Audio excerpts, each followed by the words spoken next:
Even today, millions of people around the world ask themselves the exact same question. How could a man who had it all, billions of dollars, a global empire of die-hard fans, and a life of absolute luxury, fall into the dark abyss of such heinous crimes? He had his own children. He wanted for nothing. To break down this psychological enigma in the language of true crime, we have to pull back the curtain on the darkest chapters of Michael Jackson's life, the very horror that led documentaries to label him a monster. What was he really doing behind closed doors? And more importantly, why? This is the investigation. The story begins with his father, Joseph Jackson. Joseph was a steel mill worker and a failed musician. Driven by his own broken dreams, he was obsessed with making his children, the Jackson 5, successful at any cost, desperate to escape the crushing grip of poverty. But the path he chose to get them out was nothing short of horrific. For the Jackson brothers, a single mistake meant enduring brutal beatings with leather belts and electrical cords. Michael himself later confessed that during rehearsals, their father would sit with a belt in hand. If anyone missed a step, the punishment was merciless. Joseph Jackson didn't just abuse Michael physically, he tortured him psychologically. He constantly mocked Michael's appearance, viciously teasing him about the size of his nose. This planted a deep-seated toxic insecurity inside Michael about his own face. It was this exact childhood trauma that later drove him to undergo countless plastic surgeries as an adult. Joseph justified his cruelty by claiming that without absolute discipline, his kids would end up on the streets, sucked into a life of crime and gangs. He didn't want children, he wanted perfection. Because of this, Michael was entirely robbed of a normal childhood. He was never allowed to play outside, make friends, or even own toys. While other neighborhood kids were playing in the streets, Michael was trapped inside recording studios for hours on end, working like a machine. The terror Joseph instilled in Michael was permanent. Even as an adult at the absolute peak of his global fame, the mere sight of his father coming to visit would trigger severe panic attacks. Michael would physically vomit and pass out from sheer terror.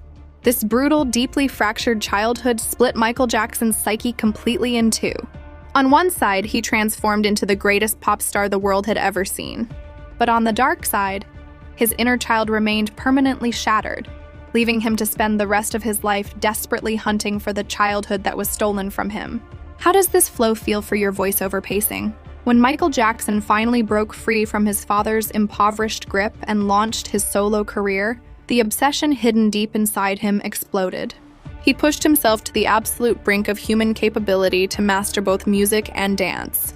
Michael would spend endless hours in front of mirrors, repeating the same movements until they were flawless. His iconic moonwalk and the gravity-defying 45-degree tilt, the smooth criminal lean, were not luck.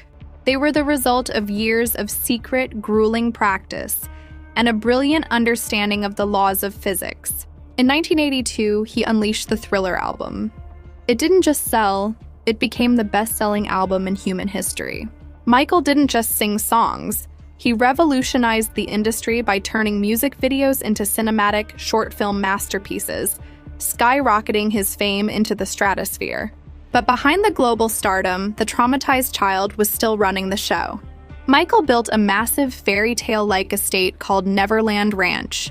He packed it with toys, amusement park rides, and a private zoo. Why? Because he was desperately trying to live out the childhood his father's brutality had ripped away from him.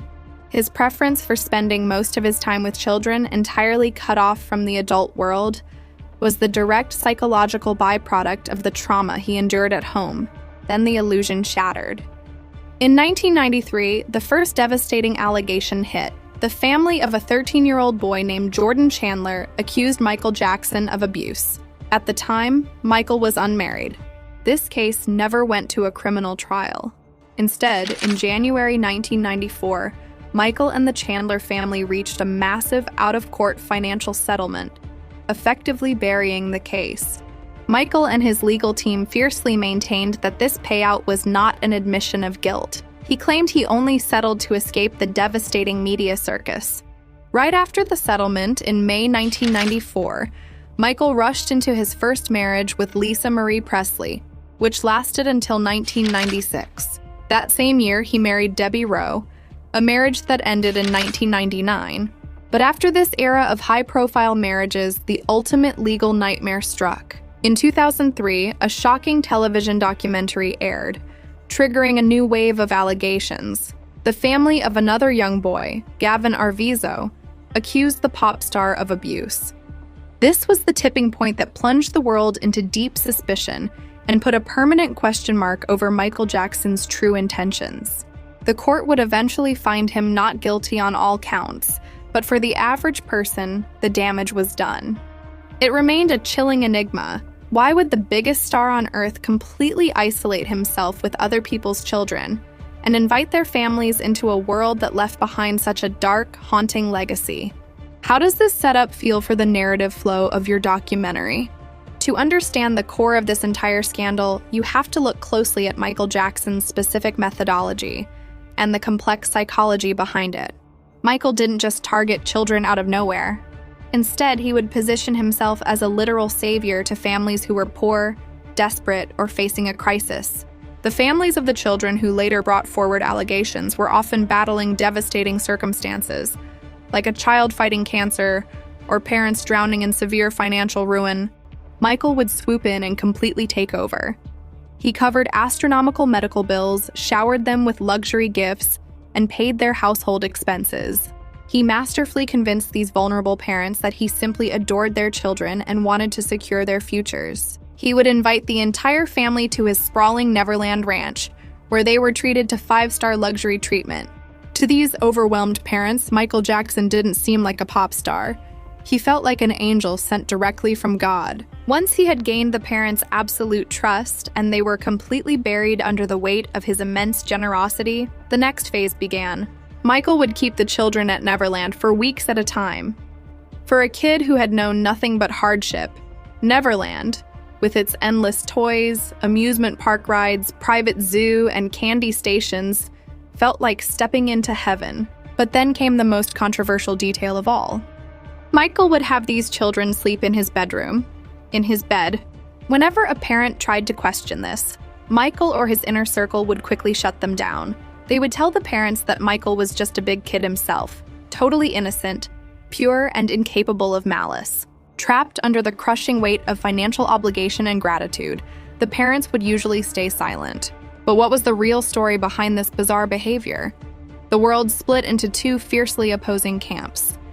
On one side, Michael's defenders argued that because his own childhood was beaten out of him by his father, he mentally arrested at the age of a 10-year-old. In psychology, this is known as the Peter Pan syndrome, the boy who refused to grow up. His supporters maintained that he surrounded himself with children because he despised the toxic, manipulative adult world and felt safe only around childhood innocence. Seeing sick children happy was his way of healing his own deep-seated trauma. On the flip side, investigators, prosecutors, and critics saw something far more sinister.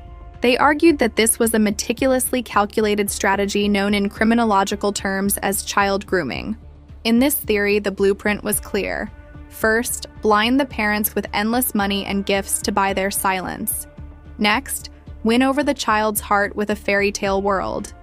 And finally, once absolute trust is established, exploit them, all while convincing the child that what is happening is just a special magical secret between friends. Two completely different lenses, one tragic figure, and a mystery that continues to haunt the world to this day. Ultimately, the prosecution could never legally prove in a court of law that Michael Jackson had committed any crimes. Many of the witnesses gave conflicting testimonies, and deep suspicions arose that some of the families were simply fabricated the stories to extort millions of dollars from the pop icon. But legal acquittal didn't change public perception. One fact remained undeniable. Michael's entire pattern of behavior, buying off parents with wealth, showering children with gifts, and having them sleep in his bed, was profoundly unusual, bizarre, and suspicious. Despite his historic success, it left an irreversible dark stain on his legacy forever. Away from the courtrooms, Michael Jackson was fiercely desperate to become a father. In fact, his first marriage failed primarily because Lisa Marie Presley was not ready to have children. Debbie Rowe, who knew about Michael's deep longing for fatherhood, married him specifically to give him that joy. But this marriage was short-lived too, ending in divorce in October 1999. Following the split, Debbie surrendered full custody of the children entirely to Michael. Michael Jackson had 3 children, and he raised them completely on his own as a single father. But his eccentric parenting style quickly made global headlines. When his youngest son, Blanket, was just 9 months old, Michael shocked the world during a stay at a hotel in Germany. Standing on a 4th-floor balcony, he covered the baby's face with a towel and dangled him over the railing to show him to the screaming fans below. The backlash was instant and severe. The world condemned him for putting a helpless infant's life in extreme danger, forcing Michael to later issue a public apology. Despite the controversies, Michael loved his children deeply. He was fiercely protective of them. To shield them from the relentless paparazzi, whenever he took his children out in public, he would cover their faces with bizarre masks, veils, or costumes. It was a strange sight for the world to witness, but in Michael's mind, it was the only way his children could ever experience a shred of a normal life. This completes the narrative arc of your script. It perfectly ties together the legal outcome, his psychological complexities, and his controversial journey as a father. In Michael Jackson's mind, children existed in 2 completely different worlds, yet both were driven by his own fractured psychology. First, there was the protective fortress he built around his own kids. Michael was an intensely overprotective father to Prince, Paris, and Biggie.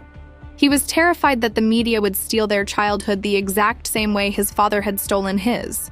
To keep them safe, he would wrap their faces in masks, veils, or bandanas whenever they went out in public. It looked bizarre to the paparazzi, but to Michael, it was a shield. He just wanted his kids to be able to walk down the street like normal children, completely untouched by the toxic underbelly of fame. Then, there was the world of other people's children, especially those who were poor, sick, or disabled. Michael viewed them through an entirely different lens. He believed children were the absolute purest beings on earth, completely free of malice, greed, or deceit. When he surrounded himself with these kids, he was desperately hunting for his own lost childhood, the one his father had locked away and destroyed inside recording studios. For Michael, saving and healing these children was his way of treating his own unhealed psychological wounds. No matter what horrific allegations the world threw at Michael Jackson, his 3 children have always fiercely stood by his side. According to their own testimonies, Michael was an incredible father. Paris has stated in multiple interviews that while the world knew him as the king of pop, to them he was just a loving dad. She shared that he was deeply invested in their upbringing, homeschooled them strictly, and used a reward system to celebrate their achievements. Prince has often spoken about how grounded their father kept them. He never let them get spoiled by his astronomical wealth and fame. Instead, Michael constantly drilled the importance of humility, giving back, and helping humanity into their minds. To this day, all 3 children remember their father as an innocent, gentle, and deeply loving man, firmly dismissing all the allegations against him as malicious lies. But behind closed doors, Michael Jackson was a man decaying both physically and mentally. His lifestyle had become incredibly toxic. He was pathologically obsessed with staying thin and maintaining his stage fitness, often eating only 1 meal a day. Sometimes he would go days consuming nothing but water or juice. By the end of his life, his weight had plummeted dangerously to around 112 pounds, 50 kilos, far too frail for his height. Michael also suffered from severe medical conditions, including lupus and vitiligo, a skin disorder that destroyed his melanin and turned his skin white. While the public mocked him, assuming he underwent surgeries to bleach his skin because he hated his race, it was actually a painful, documented disease. On top of that, he lived in chronic, excruciating physical pain for the rest of his life due to the severe scalp burns he suffered while filming an infamous Pepsi commercial in 1984. After the relentless pressure of the child abuse allegations and the grueling court cases, Michael's mind completely broke down. Insomnia crippled him. Standard sleeping pills completely stopped working. Desperate for a single hour of rest, he began turning to propofol, a highly dangerous hospital-grade surgical anesthetic, to literally knock himself unconscious every night. A fatal routine that was slowly setting the stage for his tragic end.